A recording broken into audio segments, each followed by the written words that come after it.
आप सभी का स्वागत करता हूं आपके अपने परिवार फ्यूचर रैंकर्स में। आज हम लोग अपने वेब साउंड वेव की अगली क्लास करने वाले हैं, जिसमें हम लोग आज क्या क्या बात करेंगे।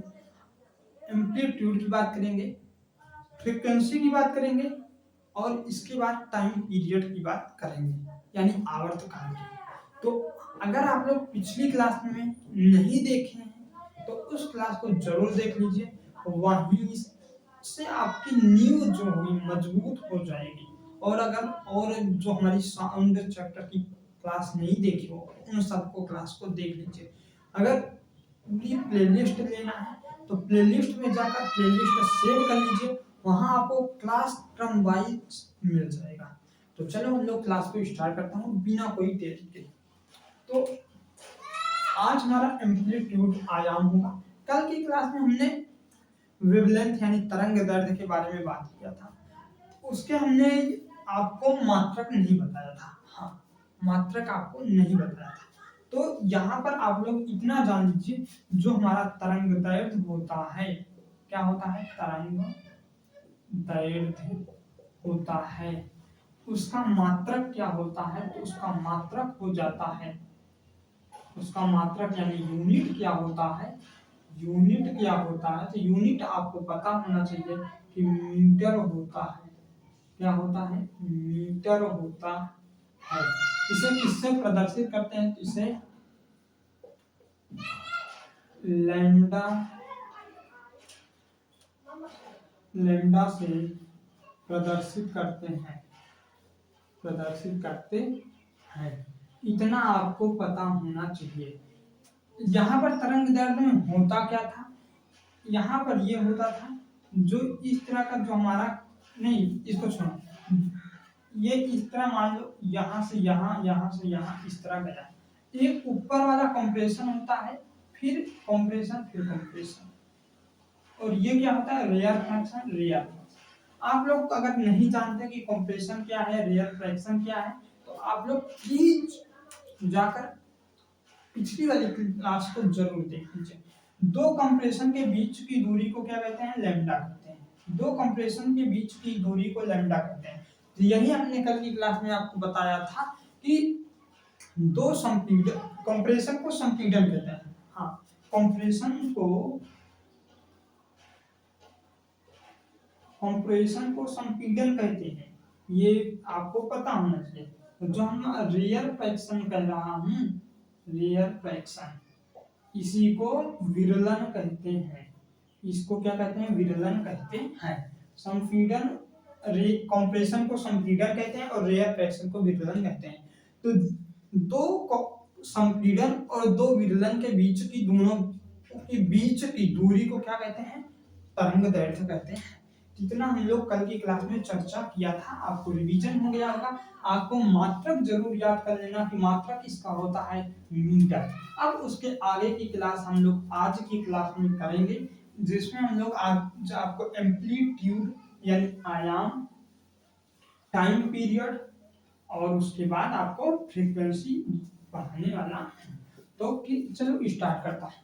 तो एम्पलीट्यूड आयाम क्या होता है, एम्पलीट्यूड आयाम क्या होता है, तो आयाम को देखने के लिए एक फिगर बनाऊंगा। इस तरह जो फिगर बनता है उसमें आपको हमने कल बता ही दिया था कि क्या कैसे होता है। एक कंप्रेशन बनता है, फिर नीचे रेयर फ्रैक्शन, फिर ऊपर कंप्रेशन, फिर नीचे रेयर फ्रैक्शन बनता है। यह ध्वनि तरंग की जो आयाम होता है, या ध्वनि तरंग की तरंग के द्वारा किसी माध्यम, कोई भी माध्यम हो, वहां पर जो मैक्सिमम हाइट आता है, जो मैक्सिमम हाइट आता है, उसी को हम लोग क्या कहते हैं, एम्पलीट्यूड यानी आयाम कहते हैं। यहां पर हम लोग ये लिखेंगे, यहां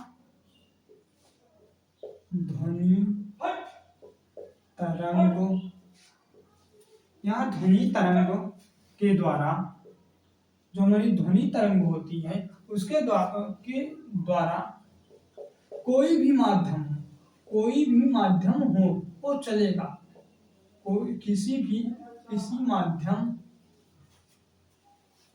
किसी माध्यम में मैक्सिमम हाइट यानी अधिकतम तय की गई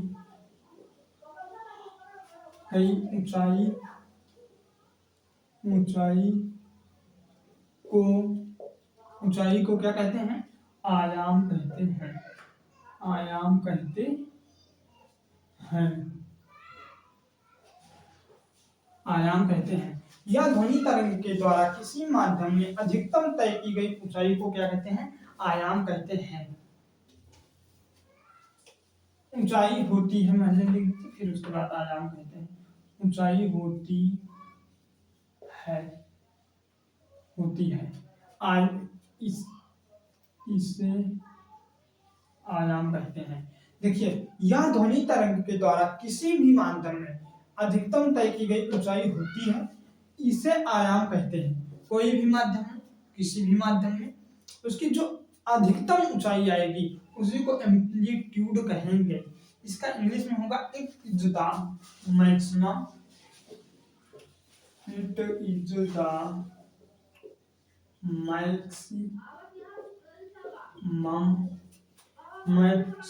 height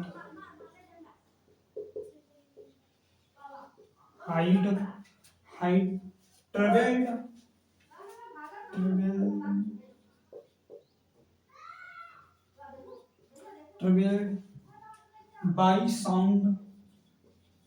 by sound it is the maximum height traveled by sound wave in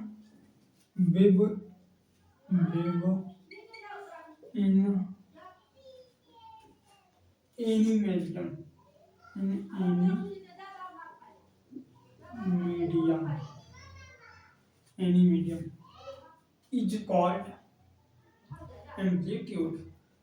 It is the maximum height traveled by sound wave in any medium.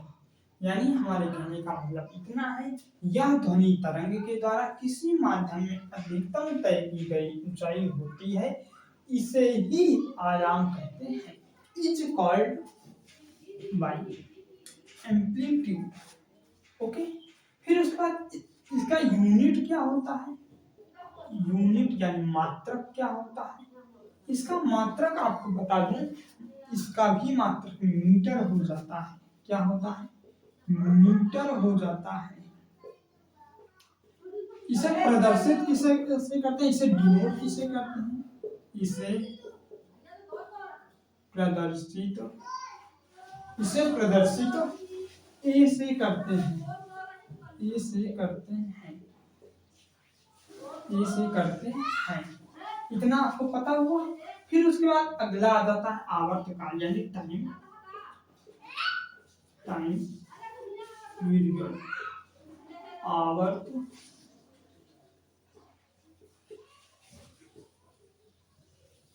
आवर्तकाल क्या होता है? आवर्तकाल को समझने के लिए इतना समझ लीजिए, यह किसी ध्वनि तरंग के द्वारा एक चक्कर पूरा करने में लिया गया समय होता है। जो आवर्तकाल यानी आवर्तकाल से यही होता है कि कोई भी चीज है, किसी का एक चक्कर पूरा करने में जो टाइम लगता है उसी को आवर्तकाल कहते हैं। एक चक्कर पूरा करने में जितना टाइम लगता है उसी को आवर्तकाल कहते हैं। यहाँ पर आपको जो परिभाषा है उसे अच्छी तरीके से लिखना होगा। यह ध्वनि तरंगों के द्वारा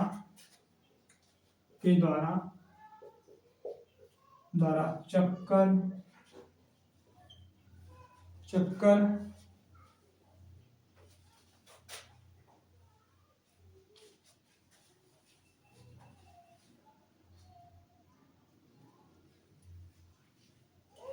या ध्वनि तरंग के द्वारा चक्कर पूरा करने में लिया गया समय होता है, समय होता है। यह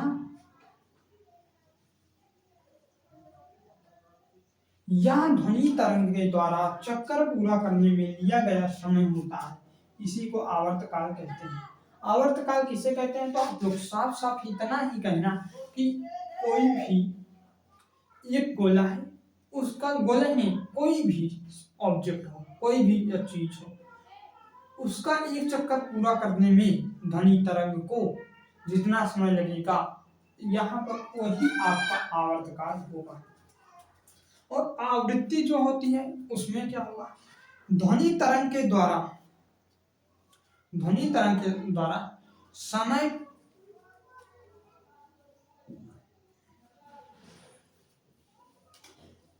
देखिए, जो हमारी नहीं, पहले यही समझिए फिर उसके बाद आवृत्ति पे आएंगे। आवर्तकाल क्या है, या किसी ध्वनि तरंग के द्वारा चक्कर पूरा करने में लिया गया समय होता है। फिर उसके बाद और आगे आओगे, इसे कहोगे किससे प्रदर्शित करते हैं, इसका मात्रक क्या होता है, इन सब पर। तो इसका यूनिट की अगर हम बात करूं तो हमेशा जान लीजिए आवर्तकाल हो, समय हो, उन सब का क्या होता है, सेकंड ही मात्रक होता है। यूनिट यानी मात्रक की बात करो तो क्या हो जाएगा, सेकंड हो जाएगा, सेकंड हो जाएगा। फिर उसके आगे आओगे, कहोगे कि इसका फार्मूला होता है। फार्मूला क्या होता है, इसका फार्मूला होता है T बराबर 1/, आवृत्ति। क्या होता है, आवृत्ति होता है, यानी फ्रीक्वेंसी होता है।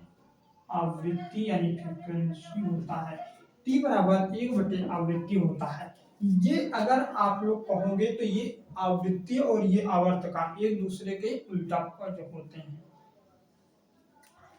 एक दूसरे के उल्टा होते हैं। यह ध्वनि तरंग के द्वारा चक्कर पूरा करने में लिया गया समय होता है, और जो आपकी आवृत्ति होती है वो 1 सेकंड में जो आपकी ध्वनि तरंग है वो 1 सेकंड में कितना जो चक्कर पूर्ण कर रही है, आधा कर रही है, कितना कर रही है, उसे कहते हैं।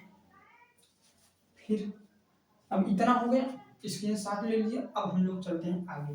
तो आगे क्या है, आगे अगर आपको हम बताऊं तो आगे आपको फ्रीक्वेंसी पढ़ाएंगे। फ्रीक्वेंसी क्या होता है, अभी तक आपने आवर्तकाल में ये पढ़ा कि जो समय लगता है उसके जितने समय में वो पूर्ण हो रहा था, कि एक चक्कर वो जितने टाइम में कर रहा था उसको क्या कहते थे, उसको आपको आवर्तकाल कहते थे। फिर उसके बाद आपका आ जाता है आवृत्ति यानी फ्रीक्वेंसी। फ्रीक्वेंसी उसे कहते हैं जो 1 सेकंड में पूरा किया गया चक्कर हो। 1 सेकंड में तो आधा चक्कर लगाया या जितना भी लगाया उसी को क्या कहते हैं, उसी को फ्रीक्वेंसी कहते हैं। आवृत्ति क्या होता है, आवृत्ति उसे कहते हैं कि 1 सेकंड में कितना चक्कर लगाया गया है, 1 सेकंड में कितना चक्कर लगाया गया है, यानी ध्वनि तरंग के द्वारा 1 सेकंड समय में पूरे किए गए चक्रों की संख्या को आवृत्ति कहते हैं। 1 सेकंड जो में लगाए गए कितने जो चक्कर लगाए गए हैं उसी को क्या कहते हैं, उसी को आप जान लीजिए आवृत्ति कहते हैं। इसका फार्मूला होता है, फार्मूला क्या होता है, यानी आवृत्ति का फार्मूला होता है। आवृत्ति का फार्मूला हो जाता है 1 और लिया गया जो आपका टाइम होता है यानी समय होता है वो हो जाता है, कितना हो जाता है, 1 कितना टाइम लगा है उससे कहते हैं। इसे हम लोग इस तरह भी लिखते हैं 1/T। और यहाँ से ही आपका मात्रक की बात करूं यानी यूनिट की बात करूं तो पहला हो जाता है हर्ट्ज, फिर दूसरा हो जाता है आपका यूनिट यानी हर्ट हो जाता है, दूसरा हो जाता है सेकंड इनवर्स, इस तरह हो जाता है। कहोगे सेकंड इनवर्स कैसे आना, तो आपका यस टी है, टी को हम लोग वी, जब हम लोग मात्रक निकालते हैं तो समय का मात्रक सेकंड होता है यानी यस होगा। जब हम लोग ऊपर यस को ले जाएंगे तो यस इनवर्स में हो जाता है, यही होगा यहाँ पर खीला। तो आपका क्या क्या हो जाएगा, एक तो मात्रक आपका हर्ट हो जाता है, एक आपका सेकंड इनवर्स हो जाता है। तो इतना क्या है, इतना